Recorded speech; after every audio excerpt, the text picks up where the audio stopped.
This happened when I was in college in Mumbai. Every year, the senior class got to go on a trip. That year, our destination was Kerala, God's own country, as they call it. There were about 35 of us, including 2 teachers. The trip was for 6 days. The first 4 days went by like a dream. Lush greenery, tea plantations, cool, misty air. It was fun. Laughter, group photos, junk food, the usual. The last 2 days were in Alleppey, home of the famous backwaters, probably the most beautiful part of the state. Our resort was located on a small island, surrounded by serene water, rice paddies, and an old fishing village. Due to some mix-up at the resort, 5 of us were asked to stay in a houseboat instead. For those who don't know, houseboats are long wooden boats, around 60 feet, with bedrooms, bathrooms, and even caretakers on board. They float gently through the backwaters, and people often stay overnight in them. At the time, we thought we got the better deal. Living on a houseboat sounded exciting, even though it was docked to the pier. We even joked about how our friends stuck at the resort were missing out. There were 3 of us guys sharing one room, and 2 girls in the other. One of the girls was Natasha. I had a thing for her, always had, to be honest. But we had barely talked.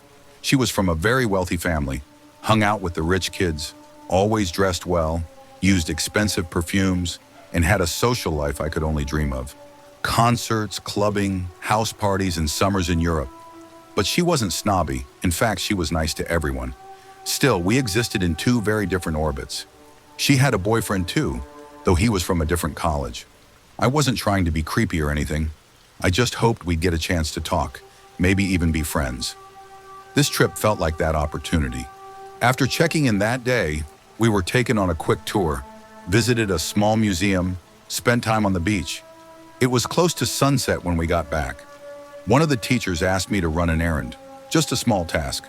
By the time I returned, everyone had gone for dinner. I figured I'd rush to the houseboat to change out of my sweaty clothes before joining them. The walk from the resort to the houseboat was short, 5 minutes maybe. The path cut through a coconut grove. I remember the air felt different, heavy somehow. I didn't think much of it then. When I reached the houseboat, I was surprised to find Natasha still inside. She was alone. The other girl had already left for dinner. Natasha was in her room, door open, applying makeup. I quickly changed into fresh clothes, hoping we'd walk back to the resort together. Then I heard it, a faint thud, like something bumping against the boat. Not loud, not enough to alarm, just odd. I knocked gently and stepped into her room. She wore a shimmering black gown and looked amazing. I remembered there was going to be a party later. I tried not to stare at her, but I knew I was deeply in love. She seemed polite, but distant. I tried making small talk, asked her if she'd traveled to Kerala before. She nodded. She kept doing her makeup while I stood there like a fool. I kept trying, asked about her interests, places she'd been, what she liked. Nothing. Polite smiles, short replies, total disinterest. I started feeling embarrassed. I had built this moment up in my head, convinced that if we got a chance to talk, she'd maybe warm up to me. But standing there, all I felt was the uncomfortable silence stretching between us. And then, that thud again. Slightly louder this time. She looked up, confused. "What's that?" I shrugged. "Maybe a tree trunk floating by?" She was ready at last, and we stepped out of the boat onto the pier. A resort staff was standing there staring at the ropes that tied the houseboat down. He looked angry. He was yelling something, pointing at the ropes. Natasha asked, "Why is he so angry with you?" I had no clue. He was speaking in Malayalam, but he seemed to think that I had untied the boat. I tried explaining that I hadn't touched anything. He switched to broken English, repeating the same thing, pointing at me, then at the ropes, furious. I was confused. The ropes did look loose, but I didn't even know how to untie those thick knots if I tried. He didn't care. He kept muttering angrily and stormed off toward the resort. I was worried he might complain to the teachers. On the short walk to the resort, I tried to salvage the conversation with Natasha. I threw a half a dozen questions her way. "How do you like the trip? Have you been on a houseboat before? What did you think of the museum?" All she said was, "Yeah," or "It was nice." That's it. I realized how forced it was. Her face said it all. She didn't want to be there, not with me. I stopped talking eventually. The silence was heavier than the humidity. I kept hoping she'd say something, anything, but she didn't. I finally understood that she would never feel anything for me. No matter what I did, I had hoped for too much. Some things were not meant to be. I felt small, embarrassed even. That night I couldn't sleep. It had been a terrible day. The resort worker had blamed me for trying to untie the houseboat. It made no sense, but somehow the teachers believed him. I kept telling them I hadn't touched the ropes, but it didn't matter. They warned me about pulling any pranks again. I was humiliated. No one really stood up for me either. Later that evening, there was a small party at the resort. Music, lights, some dancing. Everyone was in high spirits, but not me. I was too annoyed to enjoy any of it. By midnight, the teachers told everyone to return to their rooms. Back on the houseboat, the two guys I was staying with fell asleep almost immediately. They didn't even change, just collapsed into bed. The boat was quiet now. I remember standing in the dark room, listening to the distant sounds of the resort fade into silence. I couldn't stop replaying the day in my head, being wrongly blamed, getting ignored by Natasha, feeling like I didn't belong. Around 2 a.m., I heard soft giggles and hushed voices outside the room. The girls had returned. I didn't know where they had gone, but it sounded like they'd been having a good time. Maybe a private party with their usual circle. I didn't ask. I slipped out of the room quietly and walked toward the stern of the boat. I just needed some air. It was a cloudy night. Heavy, low clouds blanketed the sky, making everything look darker than it should have. The only light came from a few distant flickering bulbs on the island. The water around us was calm but covered with water plants, thick green patches that drifted slowly along the surface. I sat there for a while, feeling empty. I knew I had to let go of whatever fantasy I'd built about Natasha. It wasn't going to happen. And then, thud, the same dull sound from earlier. It came from somewhere near where I was sitting, on the left side of the boat, just below the deck. I turned and looked over the edge, down toward the water.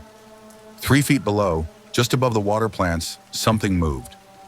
At first I thought it was just shadows, a fish maybe, or a drifting tree branch. But it wasn't. It was darker than the water.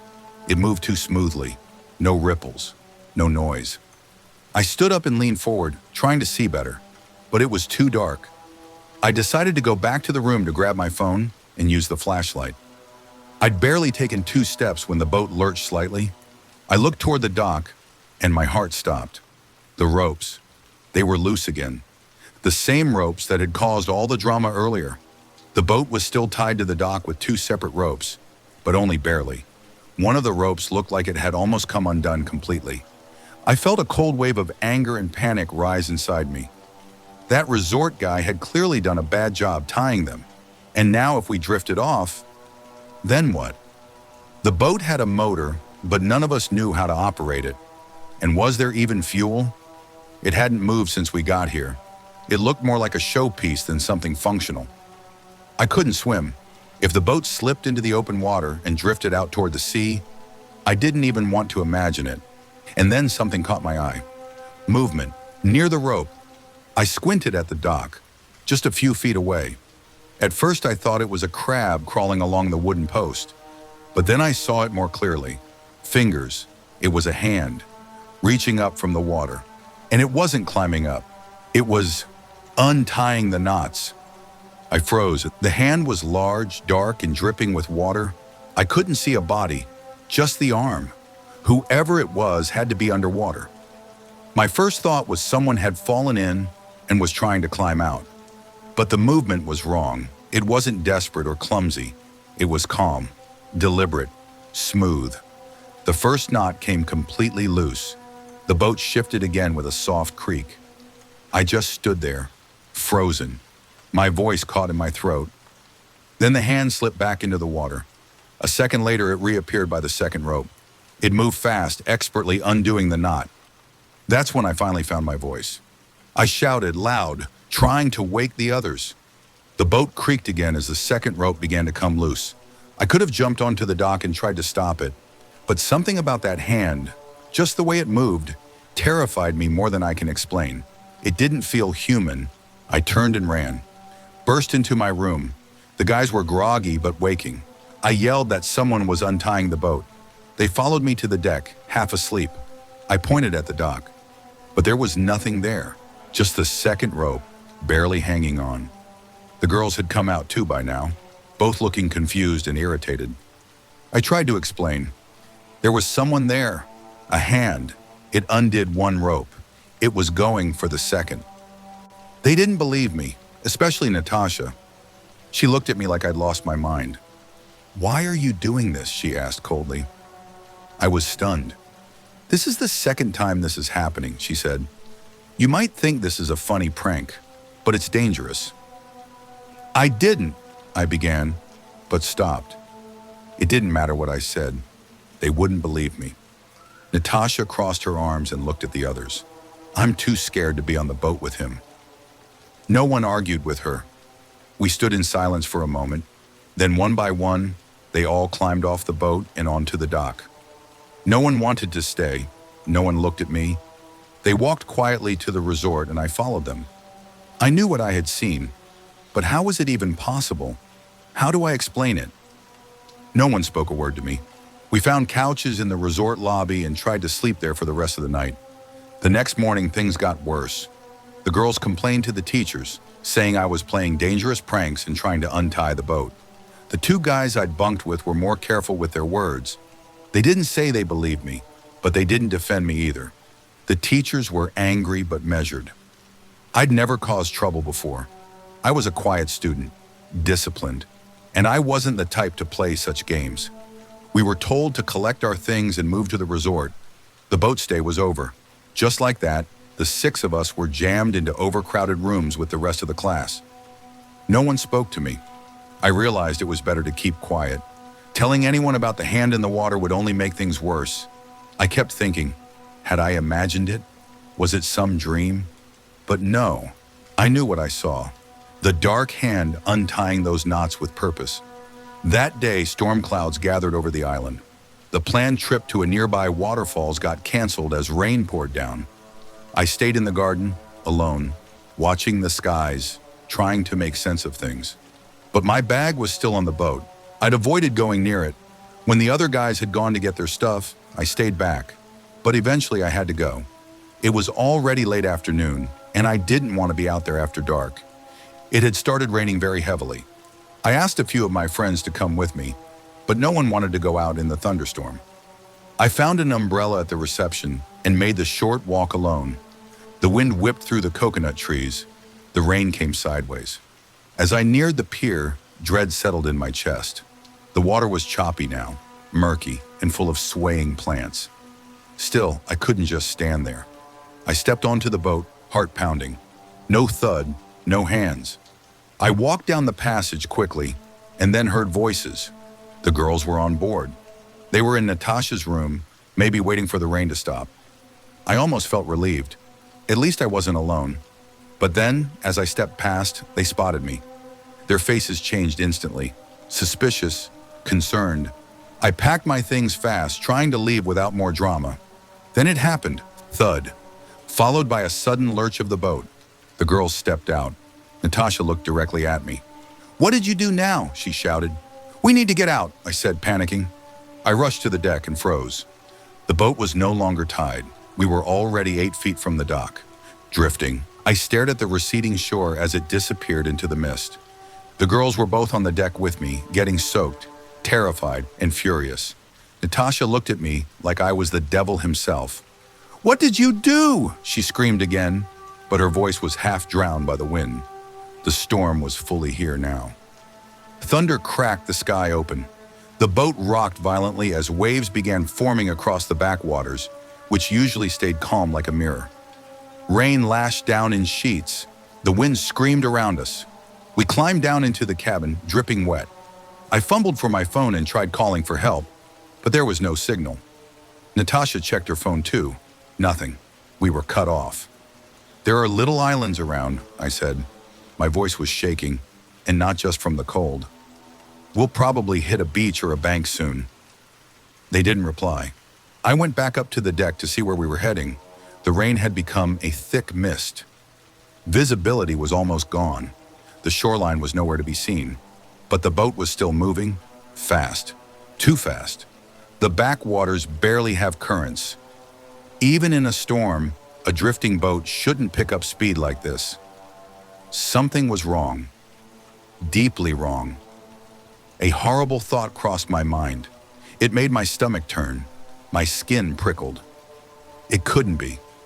I stepped carefully to the side of the boat, heart pounding in my chest. And that's when I saw them, hands, dozens of them, dark, slick, and inhumanly long, pushing the boat forward through the rain. Some were webbed, some had too many fingers. They glided silently through the water, palms pressed against the hull. They were moving us. I couldn't breathe. I stood paralyzed, the rain soaking into my skin. My mouth opened, but no sound came out. And then came the impact. A low crash. The boat had hit something. I turned just in time to see a coconut trunk drift past. And then something grabbed my wrist. A hand. It shot up from the water and latched onto me with terrifying strength. Its grip was wet, cold, and felt wrong. Too smooth. Too rubbery. It yanked. I was pulled toward the side of the boat, half lifted off the deck. The arm stretched out, longer than it should have been, like it had no bones. I screamed. No one heard me above the storm. In pure panic, I kicked and flailed. I managed to twist away just enough to break the grip. I collapsed onto the deck, crawled backwards under the awning, gasping. I sat there, soaked and shaking, watching the edge of the boat, waiting, expecting dozens of hands to rise up and climb aboard. But they didn't. The boat slowed, and then it began to roll, slowly at first, then faster. A deep, unnatural rocking, forward, backward, side to side. Water sloshed over the sides. I clung to the wood, teeth chattering uncontrollably. They were trying to capsize us. Natasha's friend came up from below, screaming, "What's going on?" She was crying now. I pointed to the water. My lips trembled too much to speak. She stumbled to the edge. She stared into the churning water. I saw her eyes widen. I don't know why I did what I did next. Maybe it was instinct. Maybe it was survival. Maybe it was something darker. I whispered, "Please, God, save me." Then I stood, and I ran at her. Before she could scream, I shoved her hard, off the side of the boat. She fell with a splash. She screamed once. That's all. Then the hands rose. There were so many of them. They covered her, arms, legs, face, pulling. Her limbs thrashed violently as they dragged her below. Her eyes locked with mine for a second, wide, horrified. And then she was gone. The boat stopped rolling. The storm began to fade. The wind dropped. The rain eased into a light drizzle. I collapsed, unconscious. When I came to, it was quiet. The sky had cleared. A man in a uniform was standing over me. It was the Coast Guard. "You're lucky," he said, handing me water. "We'll get you back to shore." I looked around. A second boat was tugging us along. Calm, still waters again. Natasha sat in the corner of the deck. She was crying. She didn't speak a word. Later, there were interviews with the police, the college. I told them nothing about the hands, not a word. I said the storm knocked her over. There was no proof otherwise. They called it a tragic accident. But everyone knew something was off. Back at college, people stopped talking to me. No one said it out loud, but they knew. Natasha avoided me completely. She wouldn't even meet my eyes. I think she saw what I did. Maybe she saw the hands too. Maybe she was just trying to forget. After a few months, college was over. None of my classmates kept in touch with me. I never heard from Natasha again. They never found the girl's body. Divers searched for days, nothing. Now, years later, I still can't go near water. Not lakes, not rivers, not even swimming pools. I still see those hands in my nightmares, pushing, pulling, waiting.